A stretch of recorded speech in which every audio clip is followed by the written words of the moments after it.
Chapter 30. And what is this? I ask as I get out of the carriage. We are in the middle of a meadow off the beaten path. Besides Loth's moving fortress there is also another one, an actual coach of outdated but solid make. That's your ride. I need to keep Asney and the wagon with me, you know. Yes, I was referring to the man. A prisoner kneels between Loth and Dalton. Sinead is standing 100 paces away, busy drawing a pile of something in a notebook. From the smell, I assume it to be carrion. We were set upon by bandits, if you would believe it. We thought you might want some breakfast. The captive's eyes widen in surprise. Having someone hunt for me feels like a bad habit to develop, but I would not want this man's life to go to waste.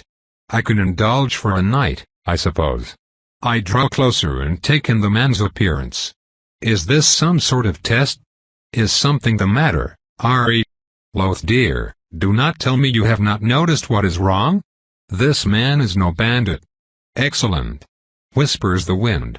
We all turn to Sinead as he makes his way to us. I was afraid that you would simply miss it, Nightwalker. I am pleased that it is not so. As part of our agreement on safe passage, I believe I still owe you a bit of information, and so I have decided to turn it into an impromptu lesson. Consider it a mark of appreciation for yesterday's timely assistance. The Fae pockets his book and pen, then turns to me with his hands against the small of his back. There is an intensity and fire to him that even his gaunt figure cannot dim. He smiles, pleased like a well-fed cat. Trickery, lies, and deception. Those are the greatest tools of your kind. It is not the strength of your arms that moves nations against one another, but a well-placed letter, a forlorn love, or a single word at the right time. We both know why it must be so, do we not? It is so because we would lose ourselves, then lose our lives to a united humanity. There is no need to voice this, however. And how do they unravel, those plots and conspiracies? By the pull of a single thread. Find one inconsistency, unmask one perpetrator, and the whole scheme falls apart like a house of cards. This is why it is so exciting, no? Patience and meticulous planning against paranoia and observation. The eternal balance of the secret battlefields. Tell the class, O dweller in the dark. Tell us what you saw. And then I shall guide you on the next step. I am loath to indulge him, however I am quite eager to learn from his experience. This man smells like soap and his clothes are rumpled but clean. His beard is trimmed and I can smell wax. Expensive. His skin is too healthy for someone who spends much time outside in squalor. Finally, his self-discipline is admirable. He is ex-military and lives in town. This is a mercenary. Precisely. Observe the clean shoes as well. Amateurs always get the shoes wrong. And the guns. Too expensive. Too modern. Outlaw outfits rarely manage to obtain uniform gear. No, we have been deliberately attacked. Dalton and Loth are only surprised but for a moment. Soon, their gazes turn calculating and our prisoner fear turns to stark terror. And before you two lovable meatheads take out the pliers and hot coals, I would ask your patience. I wish to instruct the lady of the house in the subtle arts of suggestion. Oh, this is going to be good. What annoys me the most on this forsaken plane of existence is not the fact that your kind enslaved my own. It is not even my unfulfilled wish to regain my true power so that I may turn my jailers into quivering piles of flesh for all of eternity, no.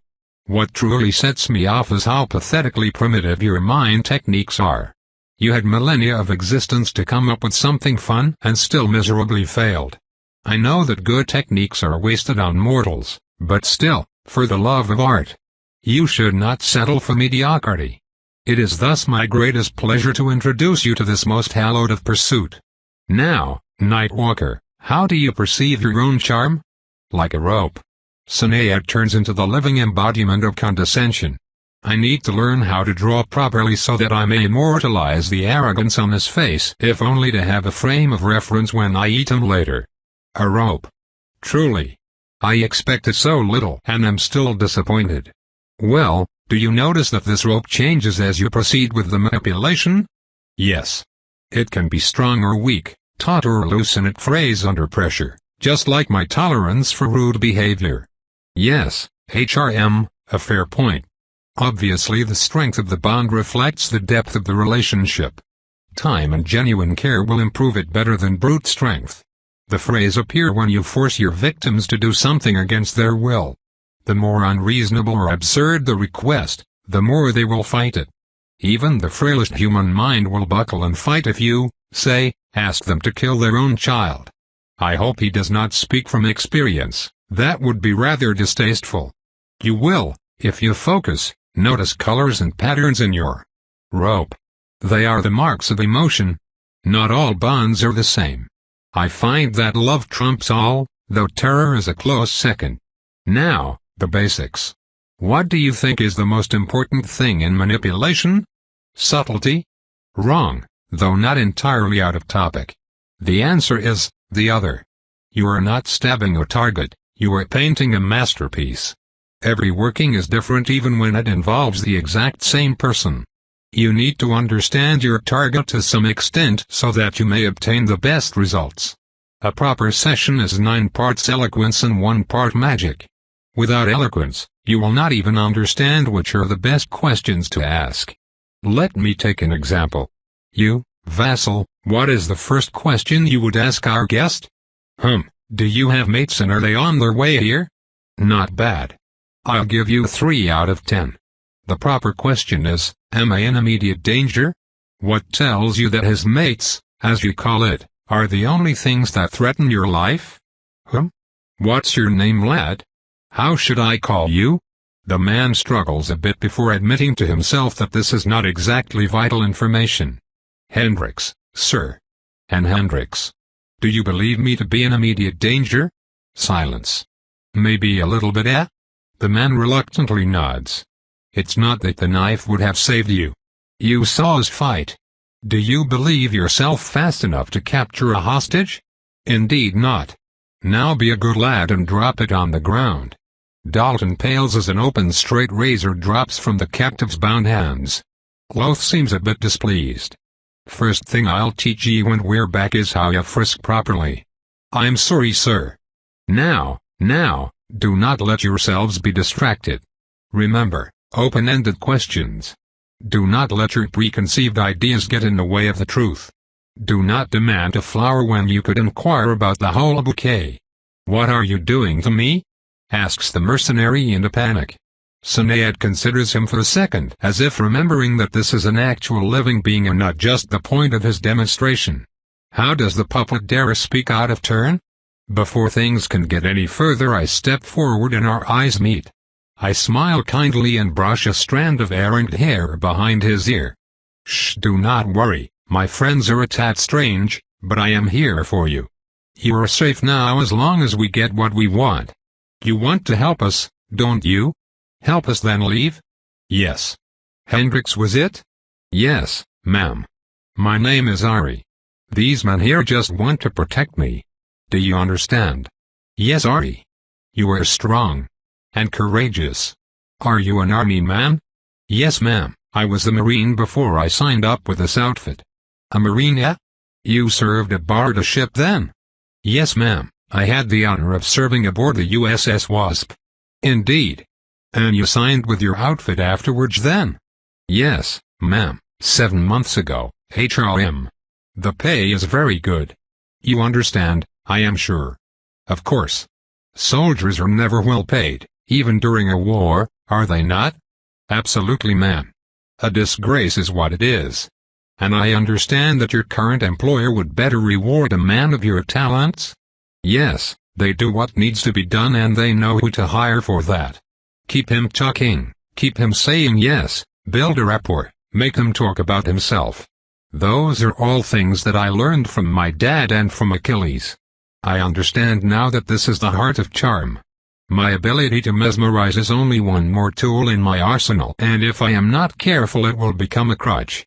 I will have to use it now, however, if I hope to reach the next part of our conversation. I place my hands on the sides of his head. He is close now. My cool breath ruffles his dark hair. It sounds dangerous. Why, yes, it is, obviously. You have been placed in danger, my good Hendricks, By incompetent people, I add with a frown. Yes, in danger. They don't know how to work with you. They didn't know how to use your skills. Yes? Yes. Don't you think it's unfair? You're so good at what you do, and they waste your potential so. Yes. Truly unfair. We should do something about it. We are friends, are we not? Yes. And friends protect and help each other. Yes? Yes, protect and help. So we should go and see them, those that sent you here. Yes, they are not far. Truly. Yes, they wanted us to bring you to them. Us as inch. Either the bearded one or the blonde woman. And that is why you were hired. Yes. They showed themselves to you. Yes. 2 officers from the Continental Army. Bunch of pricks. I bet they looked arrogant and thought they were better than anyone else. Yes. Yes. Just because they are still in service. As if they didn't buy their rank. Ha! This place is desolate. How would you ever find them? Easily, Ari. Just follow the road west until you come across an abandoned farm with brown brick walls and a burned-down barn. They are waiting there. Thank you, Hendricks. Gentlemen. I want to talk to those fine gentlemen promptly. Do hurry. Go ahead, lass. Bon appetit, mistress. Normally, feeding is an intimate experience. In this specific case, I make it quick and lethal. There is something empowering about draining someone to death while surrounded by 3 killers. Even if the act of drinking should make me vulnerable, I am not afraid, because they are on my side. All those present know what I am and accept it, well, all those that will survive anyway. I am making a statement and I like it. Out of those killers, I am also the deadliest. My feeding shows my lack of concern. It is as much a show of self-confidence as it is one of trust. I have achieved much in the past year. We are expected, gentlemen. Shall we? I, lass, can't wait to see those twats again. Language. Yeah. We are polite monsters. Sinead kindly requests to sit next to me to continue the lesson, which leaves poor Dalton to eat our dust. No worries, mistress. Just make sure you learn all you can. Good vassal. We sit down next to Loth and Sinead immediately turns to me with a smile. You are a natural, Nightwalker, but you miss the point. You are far too ruthless, too result-driven. Charm is an art that should be enjoyed for the sake of it. Ah, how many masterpieces has my race created over the eons, games millennia long won by those we never even suspected of playing. How pleasant the retelling. Ah, but I digress. It will come to you in time, I am sure. The young ones are always eager to go for the immediate reward instead of one mature to perfection. No matter. Now I shall teach you how to force a mood, then we shall move on to memory alteration and defense bypasses. The basics, really. We spent a good hour working on each other. Sinead feels like a genius swordsman fighting with a spoon. He is blocked from most of his capabilities, and yet his skill is undeniable. His insights are keen beyond compare, and I feel myself progressing with incredible swiftness. I believe that he simply is the best charm teacher on the planet at this moment, and my opinion of him improves drastically. We only stop when we are in sight of the abandoned farm mentioned by the dearly departed Hendricks. Excellent. Now let me see you apply this lesson to your next target. All 4 of us silently sneak through the overgrown edge of the farm. I lead the way by tracking the smell of fresh sweat and bad cologne, while Sinead manifests a light that only we can see. Without surprise, we spot Captain Lance and his arrogant subordinate smoking nervously in the lunar shade of a great pine tree. I can smell the musk of their anxiety with the barest onset of panic. They are perfectly ripe. Someone wants them. I whisper. I think you need them for practice, mistress. Lessons applied on the spot are the easiest to remember. I concur with the mortal. I want to watch ye at work, lass, make it fun. I stealthily move up and around. They have horses in the distance and, more interestingly, a few unlit torches on the ground. I don't like this, they are taking too long. Shut up, Jenkins. Aha. I did not know the other imbecile's name. Since they have their back to me, it is trivial to steal one of the torches as well as a match. It takes me a few tries to light one, however when the sound of burning sulfur reaches their ears, they turn just in time for flames to shed light on my pale visage. Both men freeze with their hands on their pistols, while I smile cordially.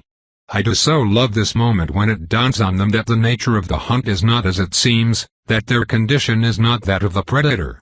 My fangs are still hidden, and my claws tucked away, but they know. Deep inside, they know. Why the cold shoulder, gentlemen? Was I not expected? I walk slowly to the side as I speak. The predator in me taught me how to walk better, and it has become increasingly easier to bring this skill forward. My step is as assured as it is silent. I still walk as a human in public, but here I do not have to. I know the feeling I give, more sinuous, predatory, lethal. The men instinctively take a step back. Lance knows something is wrong. He is hesitating. I can hear the cogs turning in his panicked brain. We have been found out and the Selzards defeated, but why is this woman here? Why is it not Loth holding me at gunpoint? And why am I so afraid? I know the answer. Their well-honed instincts are telling them something is wrong, while their societal mind tells them I am harmless. Well? Lance takes out his pistol and cocks it threateningly. My eyes meet his and Jenkins, and I capture their attention. Following Sinead's advice, I taste the connection. I still visualize it as ropes, but this time there is a hint of colors and more details on its strength. There is fear here, as well as disdain and mistrust. I could brute force attraction, perhaps, but it would defeat the purpose of the exercise. I am here to learn how to properly charm someone, and as my improvised mentor said, it is an art. You're under arrest. Now tell us where Loth Delaney is. The rope on Jenkins' side vibrates as a new emotion runs through it. I recognize it well. Discomfort and embarrassment. Under arrest? For what crime and under what authority, pray tell? Do you claim to serve justice as you lurk in the dark like a highwayman? You and your ilk may have fooled the Tillersons and most of the garrison, but I know better. Oh yes. You were criminals and traitors of the vilest sort. So you were acting on your own. Breaking the law by ordering hired thugs to abduct citizens? Are those the actions of law-abiding men? Is this not the sort of thing our fathers fought to end not 2 decades ago? Yes. I knew it. Jenkins does not approve. With the lightest touch, I fan the flames of paranoia in both their hearts. It is difficult to affect 2 people at once, but I still manage it with patience and concentration. With minute detail, Lance second reaches for his own gun while keeping a wary eye on his commanding officer. I do what is necessary to protect us from outside influence. Whatever are you talking about? Do not play coy with me. You are foreign agents. Those are preposterous accusations that you pulled out of your hat. You have no reasonable cause to insult us so. I lace the challenge with the barest hint of suggestion, just enough to make him choose outrage over caution. Schaefer was a spy. What? Oh my God, this is Bingle's fault. Again. Arg. Who? Flora Schaefer. The woman your British scoundrel followed was an asset for Prussia, and your so-called adventurer knew it. Why else would he track her all the way to this god-forsaken muddle? Love, of course, you monster. He was madly in love with her. I do not even need to act for Jenkins' discomfort to turn to doubt. Few people would be comfortable placing Bingle and intelligence, foreign and otherwise, in the same sentence. And what a strange thing to assert, Captain. Your covert actions do not strike me as those of a man mandated by the government. Where do these accusations come from, I ask? Not from our own spies, I'd wager. You. I do not have to justify myself before a scandalous woman of dubious origin. And now we have anger, the last primal dye to add to this first painting. It only takes a nudge to set the stone in motion.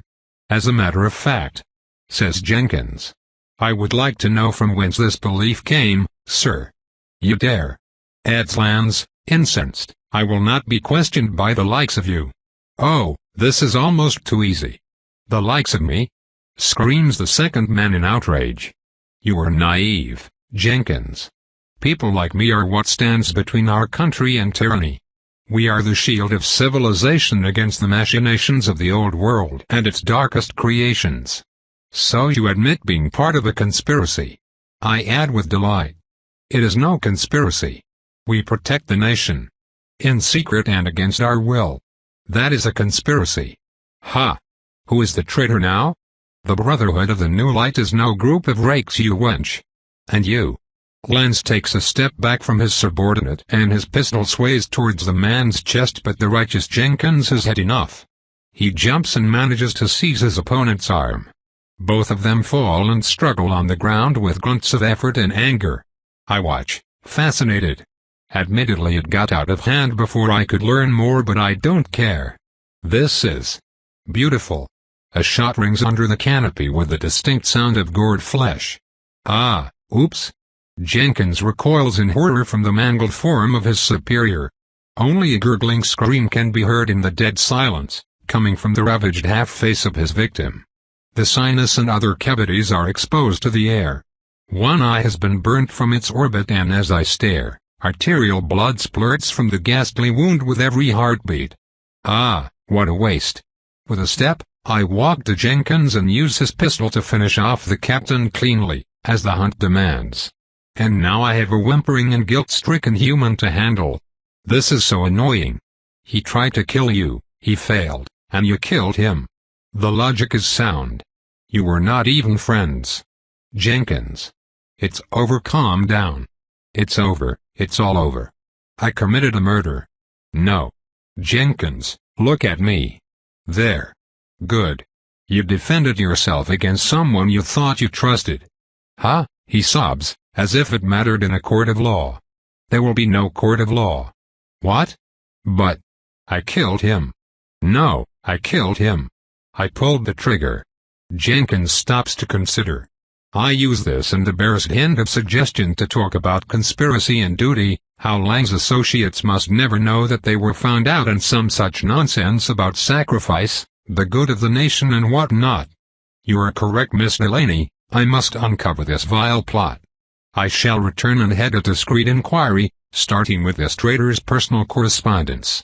But what of the body?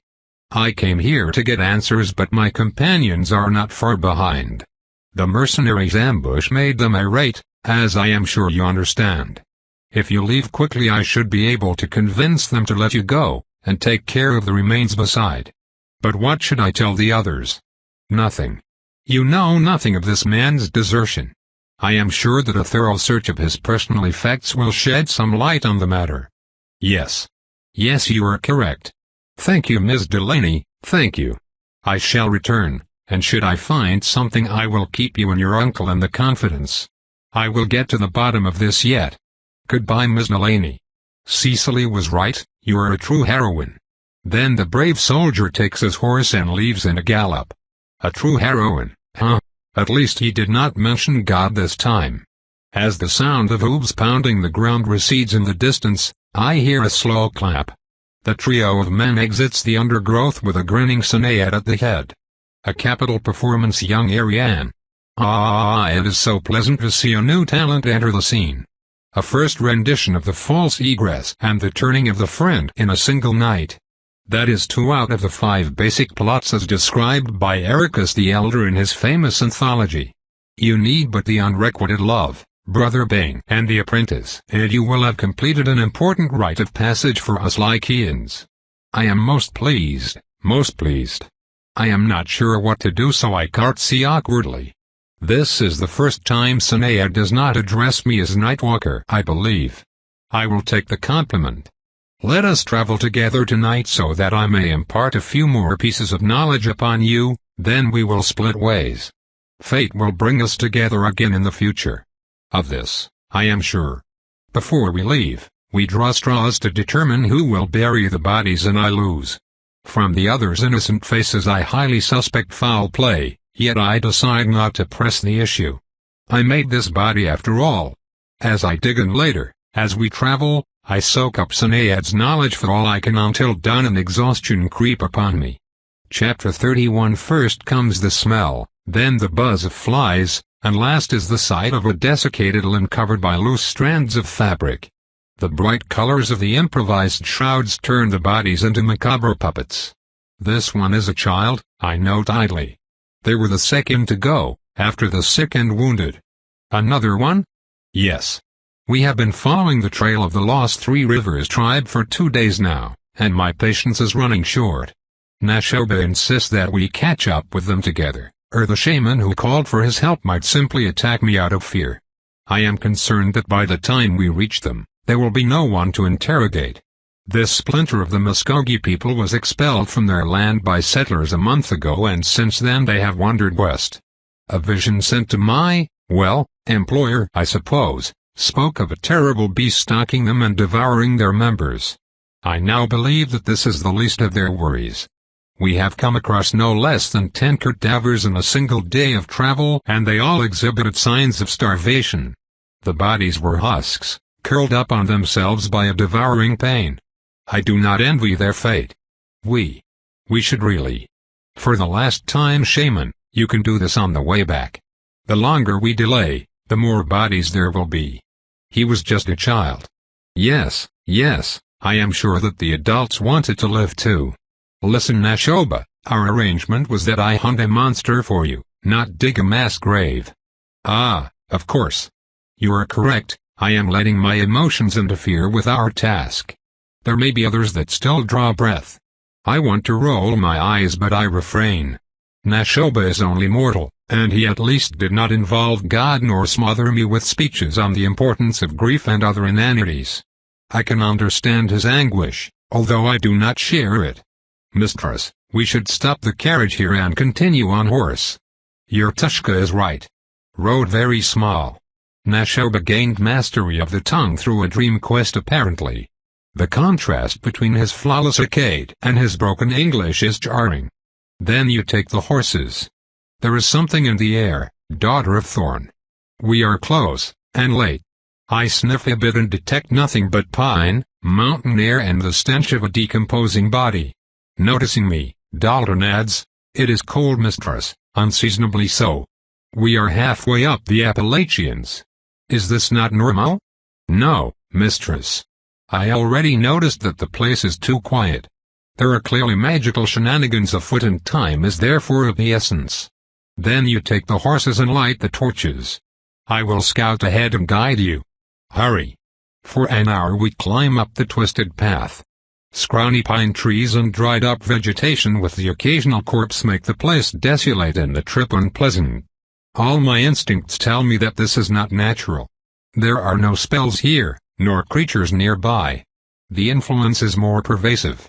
It is like an old grease smell that would leave an oily taste on my tongue. We make good time despite my companion's exhaustion, and the path finally clears up as we reach a small plateau.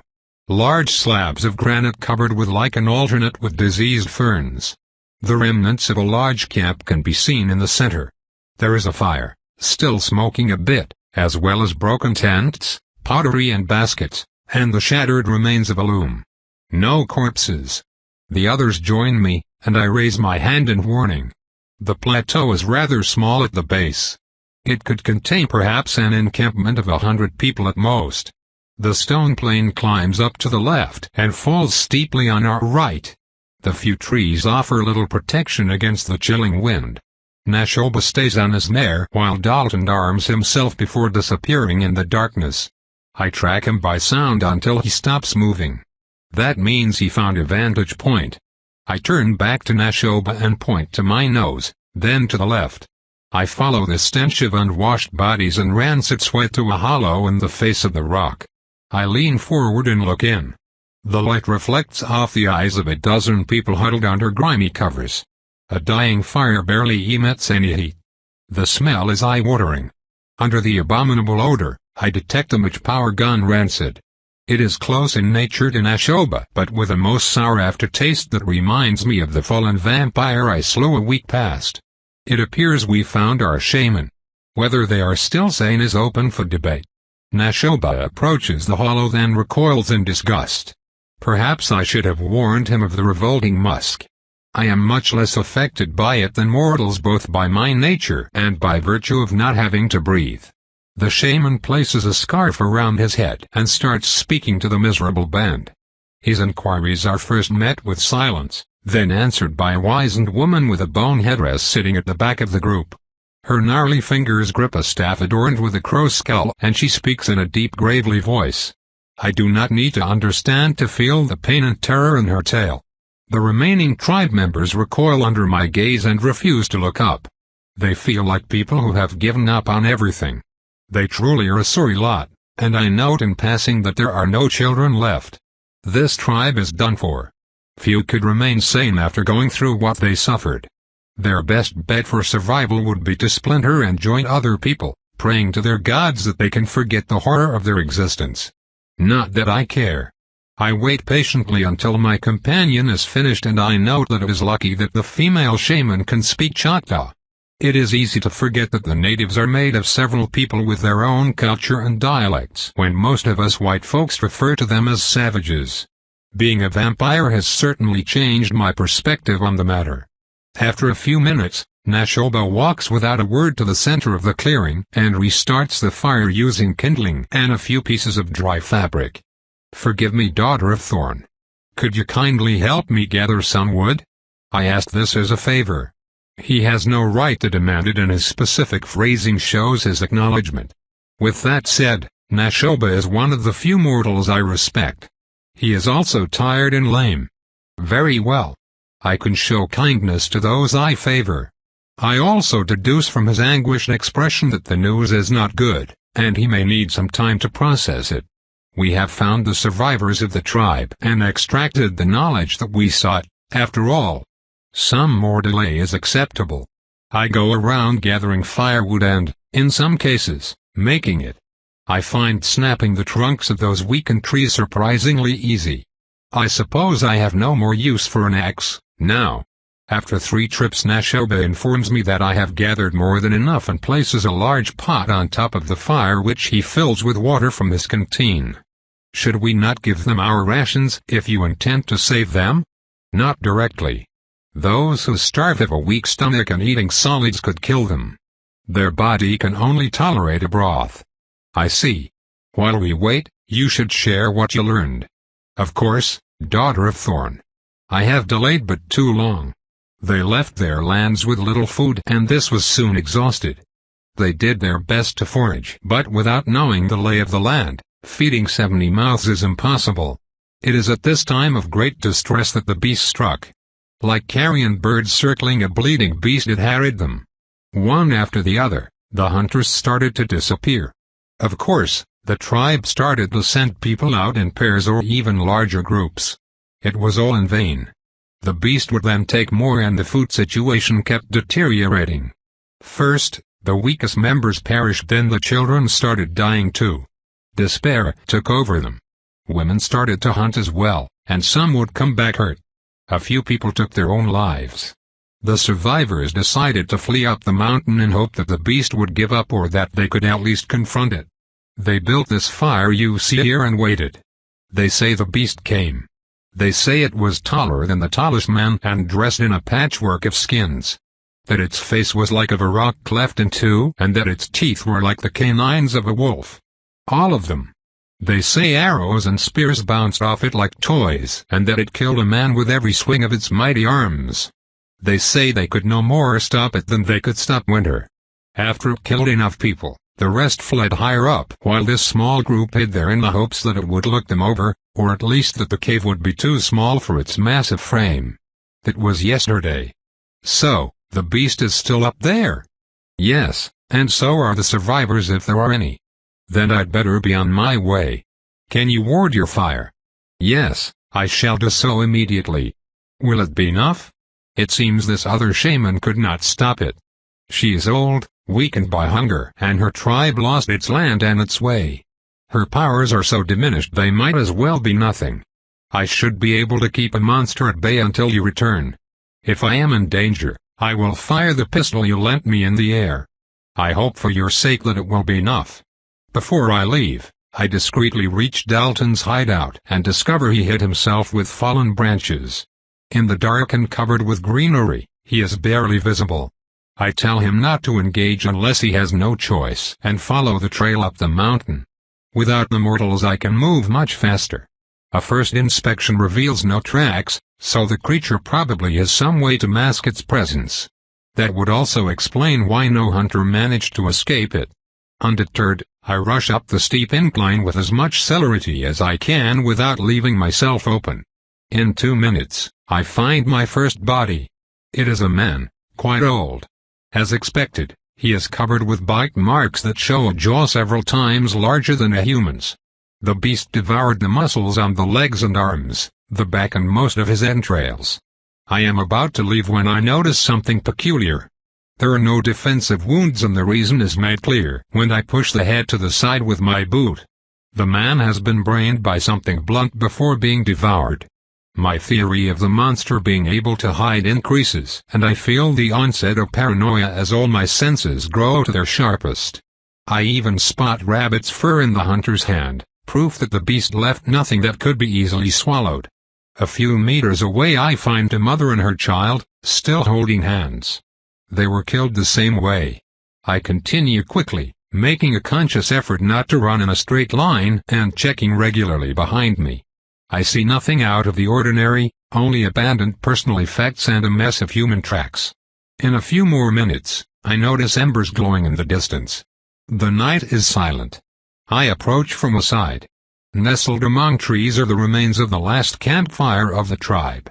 There is nothing left, not even a body, but the smell of old blood is pungent, and after circling I see no tracks going further up. The lack of remains worries me a little. What manner of beast can do that? I walk warily forward. The unnatural stillness of this place is getting to me.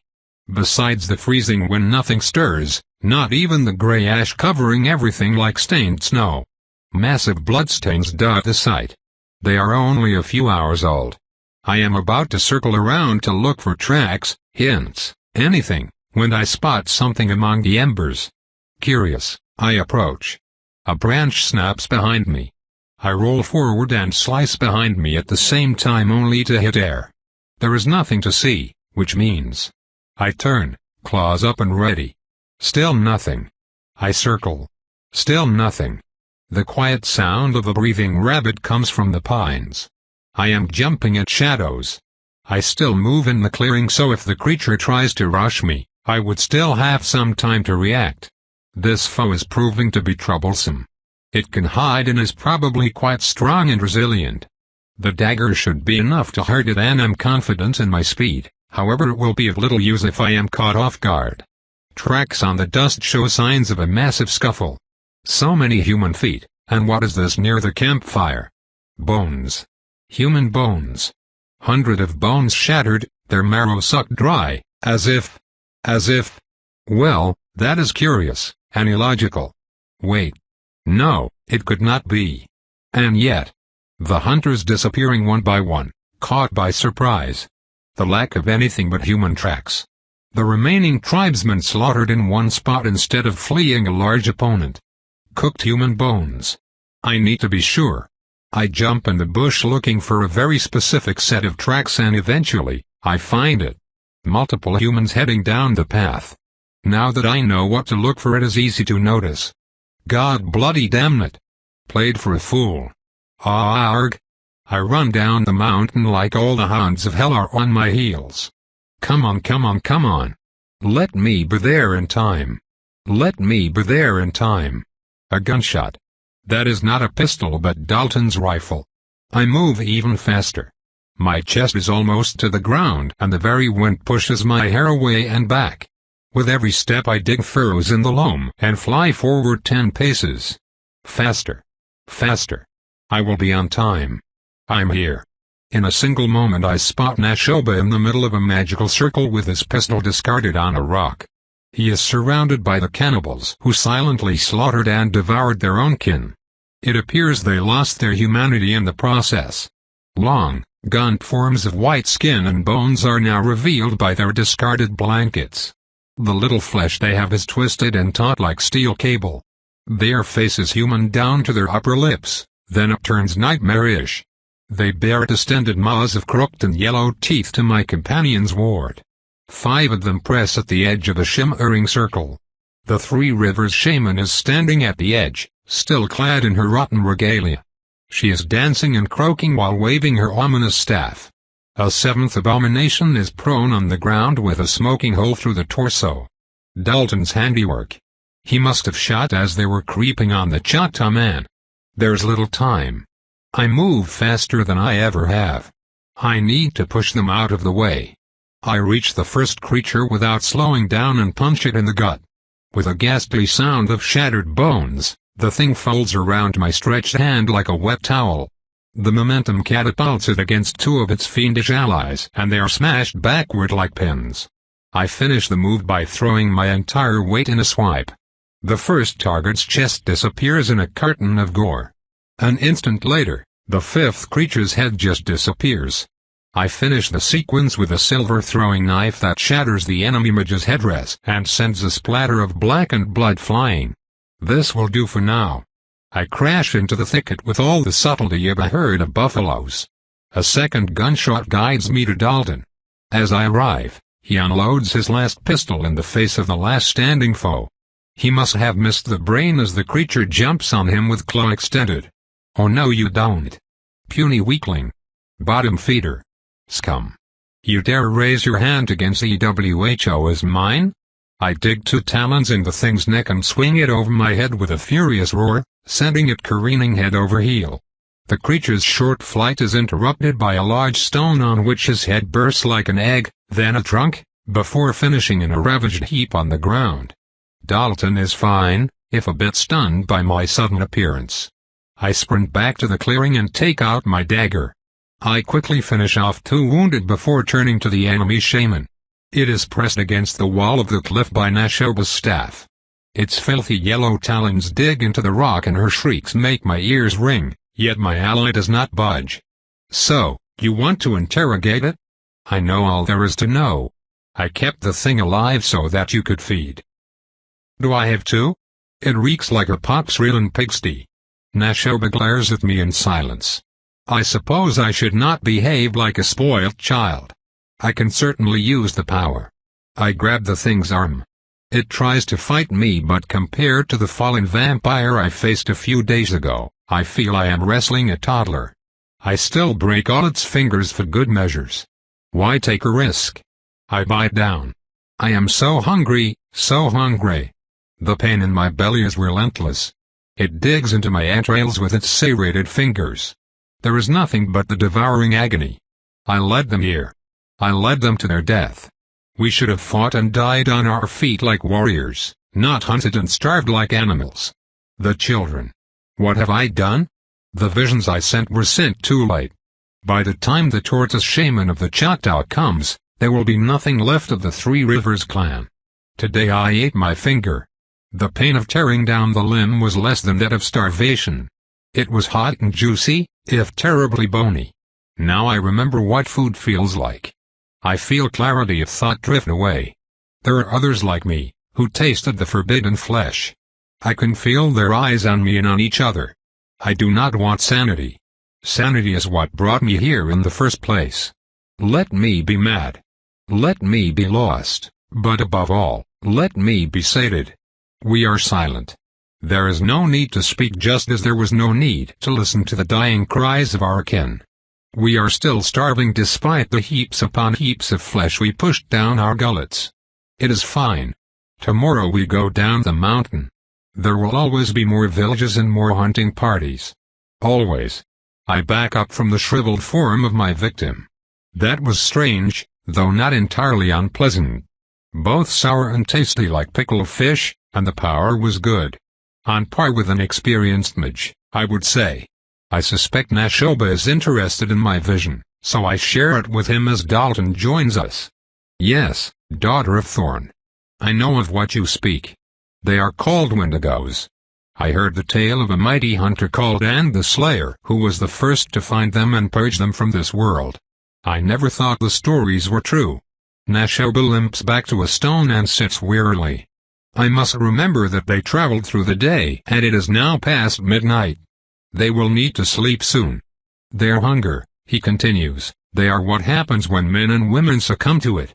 Those of the stories were lazy hunters who would take the wives of their victims as their own. This was not the case here. The Three Rivers tribe fell because it was chased away. They fell because they chose to flee as an act of desperation. The shaman is having a moment, which I can respect.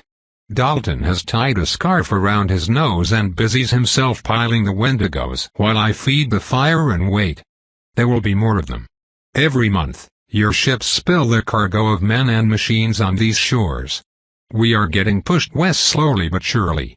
Will you fight? He scoffs. Some of us will. At least, they will die on their feet. There is no facing your people's weapon of fire and steel, not without our own. We would need schools and mines and factories and armories to compete, and when we have all of this, we will have become you. This is a tide that cannot be stopped. Powerlessness. I know this feeling all too well. We achieved something today. A drop in the ocean. Those we saved may one day join the ranks of those we just freed. I wish I were drunk so I could join in his melodrama. You think too highly of yourself, shaman of the Choctaw. We are droplets ourselves. Did you not say that we were weeding roots of destruction? That is what we did tonight. Do not look at what you cannot change and despair. It serves no purpose but to invite madness. Forgive me if I cannot appreciate your perspective while I stand in the ashes of 70 men, women and children. I shrug. I cannot share his emotions and I would not care to, but I can respect his grief and give him the time he needs. The hunt is done, after all.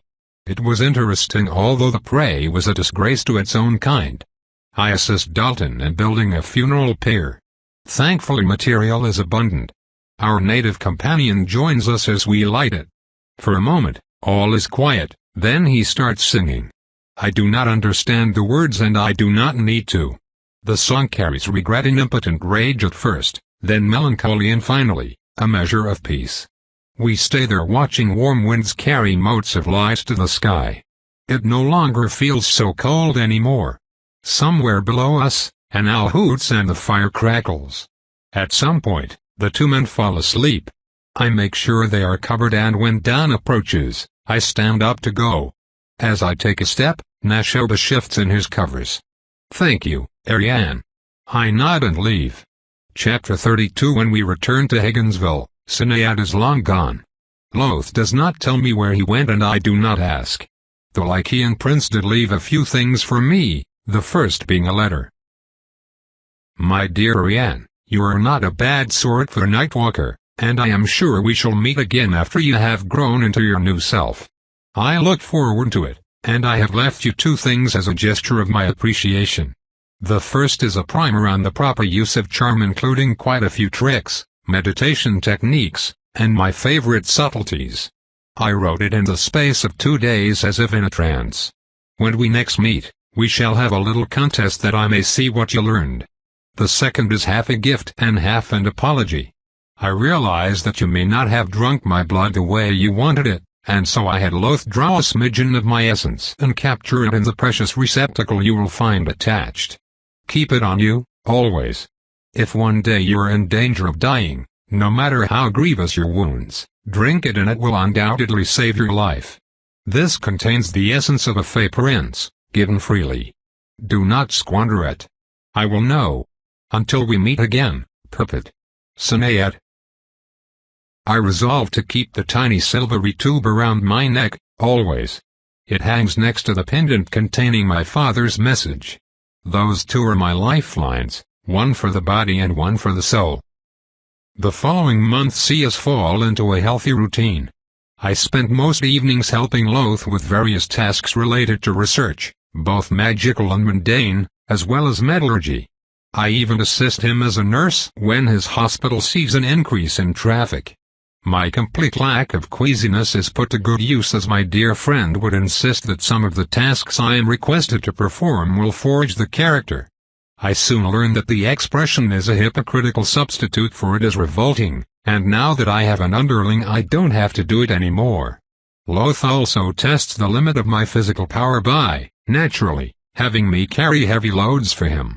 His final conclusion is that I am as strong as a gravid troll and marginally better looking. How he manages to sweet-talk all the county's widows into his bed with that tongue of his, I shall never know. The rest of my nights are spent in various activities. I continue my study of the Western Standard rune system and look into several forms of shamanism as well. I also pick up drawing as a hobby despite Jimena's advice to try music. My disastrous attempt to practice the violin at the tender age of 7 still weighs heavily upon my soul. I work on movement by running around the woods as fast as I can and through knife throwing and marksmanship training with Loth. Dalton adjusts to his new duty with perfect ease. He has a way of appearing unimportant to people unless he wants to be noticed that makes him fit everywhere, and when he needs to make an impact his dark charisma is enough. He quickly endears himself to both the male and female population of our little town. The only issue is the rumors surrounding us. Not that I mind much. His presence makes bounty hunting trivial and fun. No longer do I have to work around my lack of acceptance. I only handle the fun part and my vassal dutifully takes care of the rest. Many times, we cooperate to capture our mark in an entertaining way. This quickly gives him an ambivalent reputation, as well as a lot of respect. I also use this opportunity to practice both senses and charm. We continue like this for a while until I receive a letter from my dear Jimena. My dearest Ariane, I cannot express the many emotions I went through upon learning of your latest adventures. A pierced heart? A rogue vampire? I have not felt this anxious since I helped in your escape. Please show some consideration for my poor heart, young one, and some more to yours as well. A fledgling is not supposed to have theirs destroyed, and particularly not twice in the span of a single year. Truly, if you were not of the Devereux line, I fear we would have lost you already. Before all else, I should advise you on things I would have mentioned in previous letters, had I imagined that you would challenge courtiers trained in the arts of war. Those matters concern armed conflicts between our kind. The way to fight a vampire differs from the way we fight anything else. There are very few beings that can match our speed, therefore vampires slain in battles with other races are taken down by overwhelming damage. Vampires, on the contrary, will always aim for the heart first and foremost. Even the smallest wound will spell your end. When we next meet, I shall train you in ways to protect yourself through martial techniques. Until then, do not practice mortal methods as you will develop bad habits. We do not move nor fight like humans, and thus their arts are not suited to us. It will be easier if you come to me with no preconceived ideas. There are ways to improve yourself, however. One of them you already know. Those treks under the moon you mentioned will help you get accustomed to your body and will improve your natural dexterity. When it comes to moving, follow your instincts. I also strongly advise you to wear a suit of armor around your torso when you go to battle. You will find a blueprint for a standard hardcore chest protector enclosed in this envelope. I am sure that your friend can assist you in its making. It bears repeating that your bloodline can progress fast if fed with the blood of mighty foes. This makes your natural abilities on par with an experienced courtier. It does not give you the experience of one.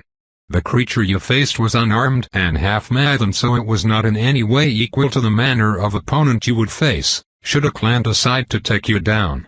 Should you be discovered, I beg of you, flee. As long as you leave their territory, the other side will likely abandon pursuit and merely report your presence to the night chapter in Boston.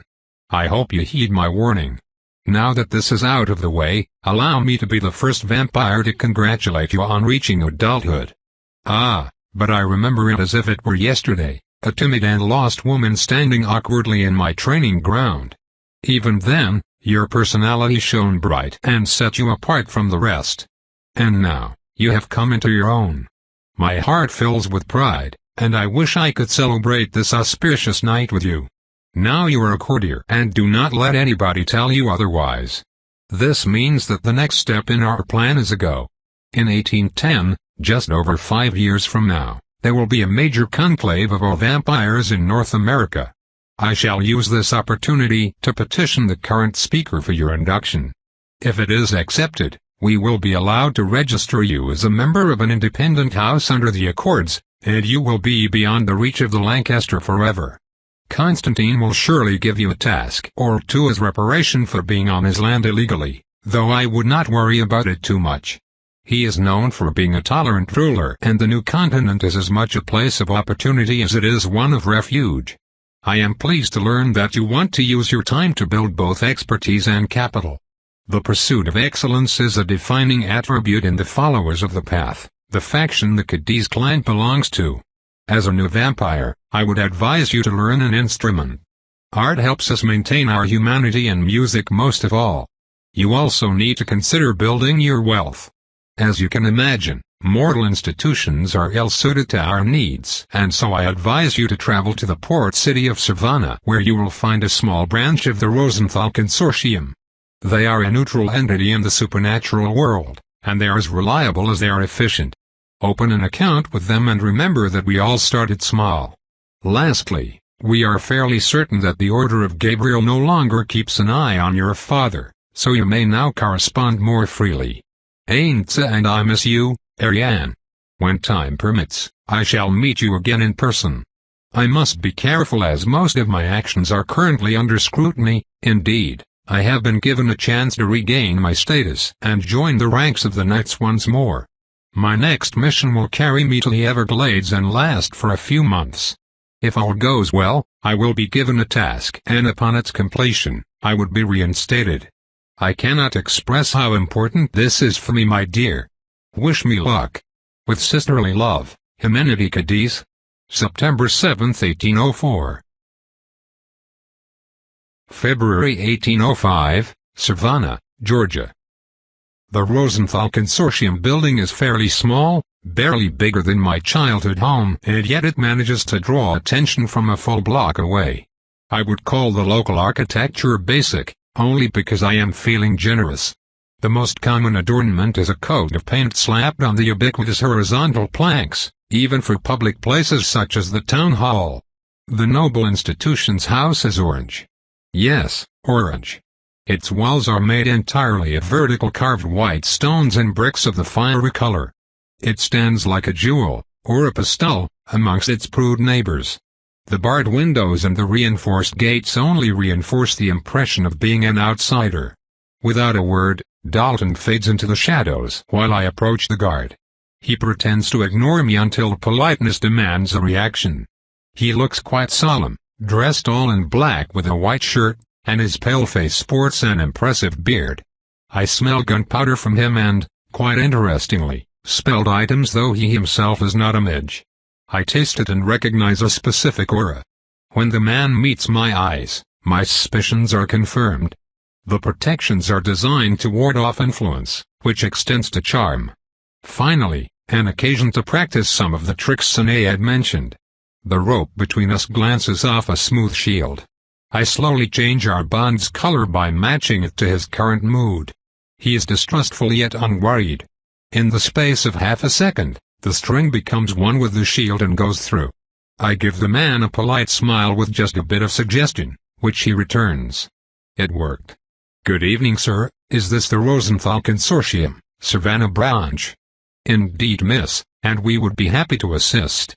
Unfortunately, we are closed. That is fine. I will work on him until he believes me important enough to warrant special treatment.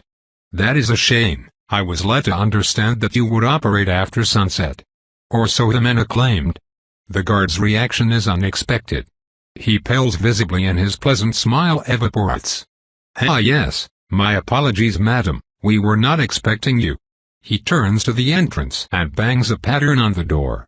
He then takes out a key from a recess in his coat and manages to turn it in after a few nervous attempts. The door opens invitingly. Go ahead, madam. How queer. Did they infer my nature from one comment? This would not be a trap, would it? Unlikely. Jimena would not have sent me here without a warning otherwise. I walk in a beautiful lobby. I thought the exterior gaudy and I was wrong. The floor is entirely made of polished black stone with a massive white circle 5 paces across in its middle. Golden runes I do not recognize surround its edge. The walls are of the same black stone at the base, before going up in shades of bronze. The room is narrow and leads up to a high mahogany counter, behind which a teller is hard at work. Apart from the desk, there are only a few chairs and a medieval piece of armor holding a halberd as visible furniture. Beside the door I just crossed, there's also one on the left, another on the right wall as well as, curiously, a barred window. I also spot a corridor on the far wall as well as stairs going up. I immediately stop. This place is packed with magic. I already triggered some sort of alarm when I crossed the threshold, which could not be avoided. I can also feel a significant amount of power coming from the circle, the suit of armor, the many doors and surprisingly, the counter.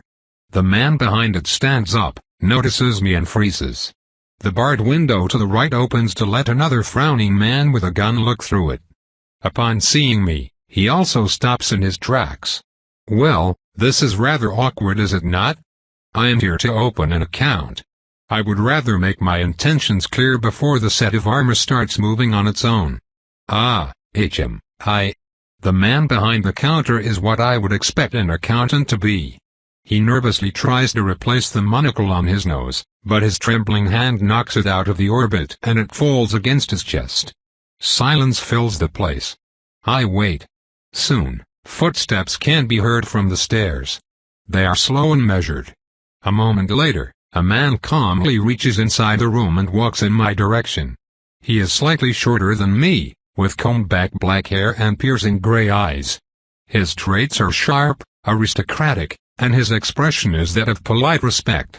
His black suit is exquisitely tailored and shows understated good taste.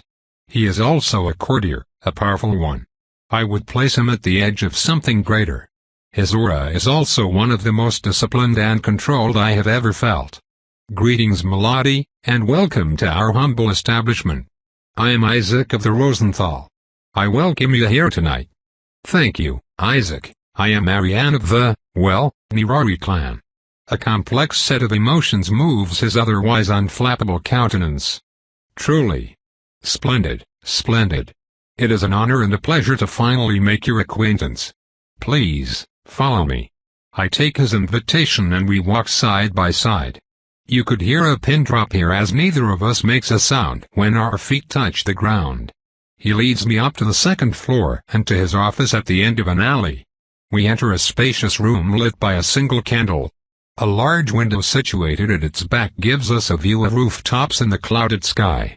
Two comfortable leather chairs are on opposite sides of a large desk that speaks of hard work and obsessive organization. Stacks of folders are neatly arranged in wooden dividers and not a single document is currently out in the open, a necessity when one's guest can see so clearly. Bookshelves filled with writings on law, economics, and philosophy give the place a cozy feeling. Take a seat. Make yourself comfortable. He sits with dignity and gazes at me for a while, then leans forward with mild interest. Before we begin, I would like to ascertain your identity. Would you mind? Forgive my impertinence. Would it be acceptable for you to show me your fangs? I wait for signs that he insulted me before admitting that this is not an unreasonable request. I am not carrying identification papers after all. Yes, all 8 of them. Incredible. I had the honor of seeing your master half a century ago in Geneva. He caused quite the ruckus. I was told he tends to do that. He gives me a pointed look. Yes indeed. An apt euphemism. Let me just say that I am delighted to see you. We were informed that Lord Nirari had sired a new spawn, and I was rather miffed when I heard you were slain. Rumors of my demise were exaggerated. So it would seem. And now you come to us to open an account, bringing the number of Nirari holders to 3. This is a historic moment for my clan. Yes. Before we begin, I had several questions if you would not mind? Of course not. If it pleases you, I can explain a list of our services, terms and conditions. Then, I would be pleased to go into more details if there is anything you would like to know. That sounds perfect. First, however, I want to make something clear. My existence is not, let us say, approved by the current authorities of this land. Could this become a problem? Yes. Your concerns are understandable. We are a fully independent entity with ties to all governments and no obligation to enforce their rules. Privacy is valued enough that our autonomy is protected by consensus. As such, not only can I offer you our full range of services, I can also guarantee that your very existence will be kept confidential until you see fit to, enter society as a debutante. His expression is solemn. That is reassuring, sir. If you please, I would like to know what services you propose. Excellent, excellent. We offer a full range of financial services. This includes all manner of personal banking, assets and wealth management, transactions and safekeeping. We also offer legal advice, administrative assistance such as new identities for our long-lived patrons, which I assure you will be needing at some point. We also deal with matters of insurance and inheritance. Isaac's full presentation lasts an hour and is rather exhaustive. I doubt that I will need ownership of a company transferred between two fake identities anytime soon, though it is still good to know that the possibility exists. In the end, I choose to create a checking account and invest the rest of the money I brought in a fund with a high, if volatile return rate. The crafty man offers me access to a strong box as a commercial gesture which I accept but do not make use of. My most precious belongings all fit around my neck and in holsters after all. I go down and signal Dalton to join me with our stash. I have almost $400 in total from bounty hunting and helping Loth with various tasks. It is easy to save when one does not need to spend on food and lodging, even after granting my vassal a fair share. Isaac invites me back up as we wait for my stash to be counted.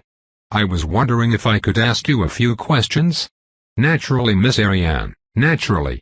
Though I must warn you that I may not share anything that would violate the privacy of our other customers.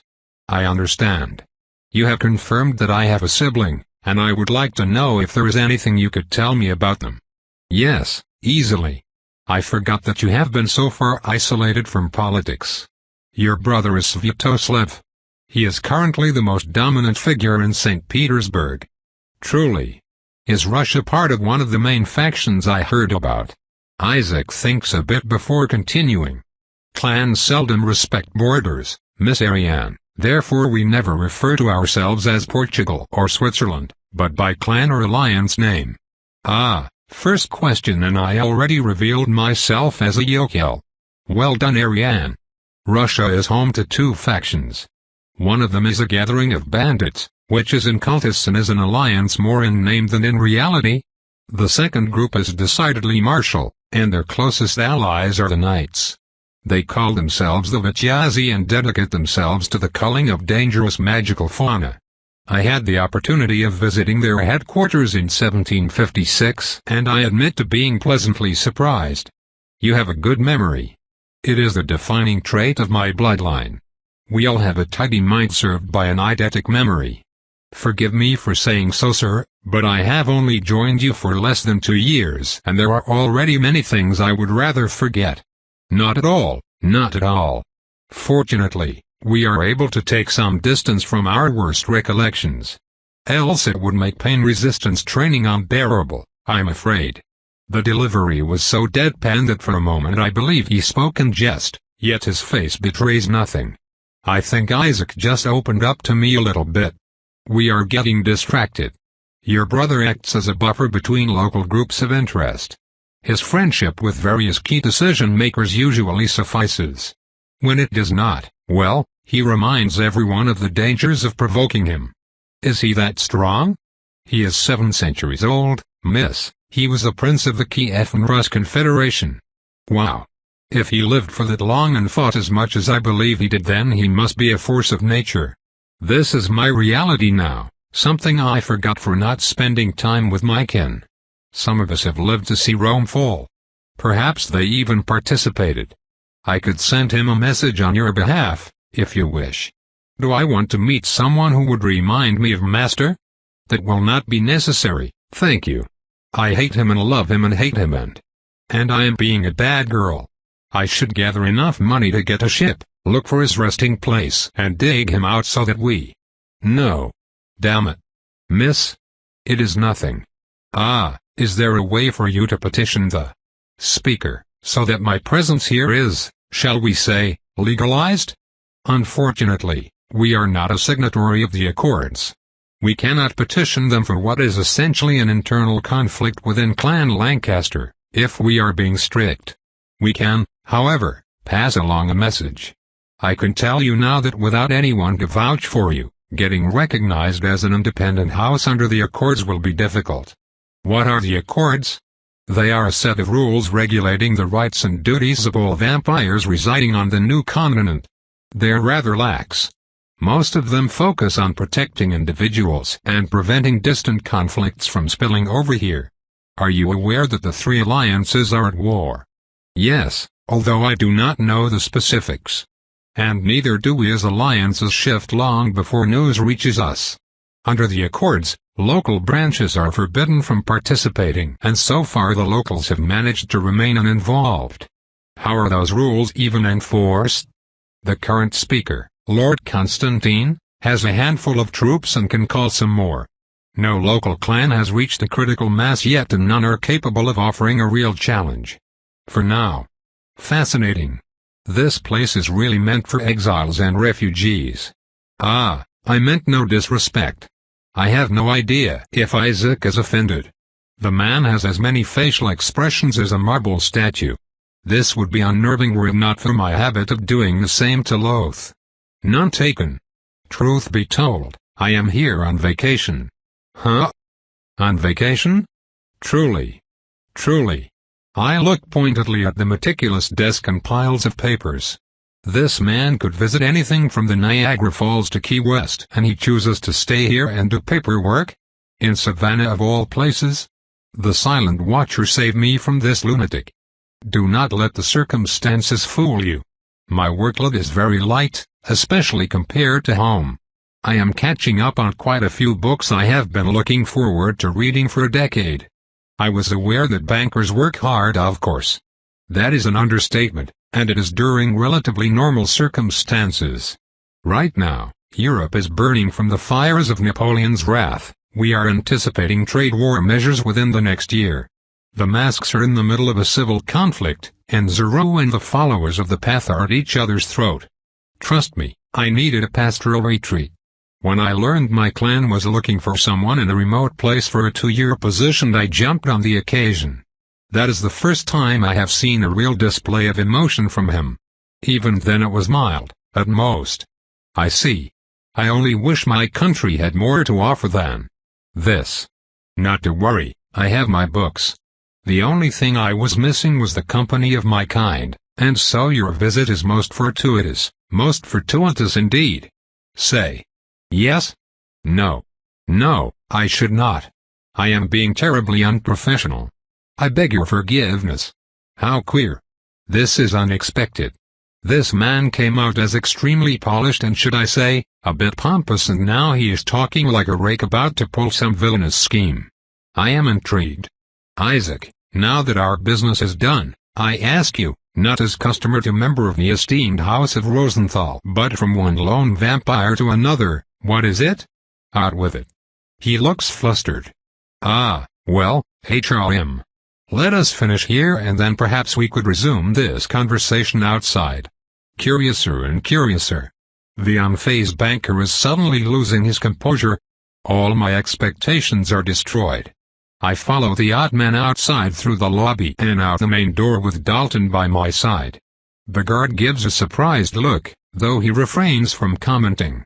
We soon arrive in a small flower garden, empty at this time. Isaac turns towards me and stops.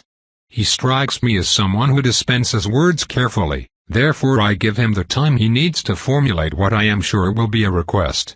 Vampires cannot be supplicants because they can defend themselves, therefore it needs to be an equal trade between peers.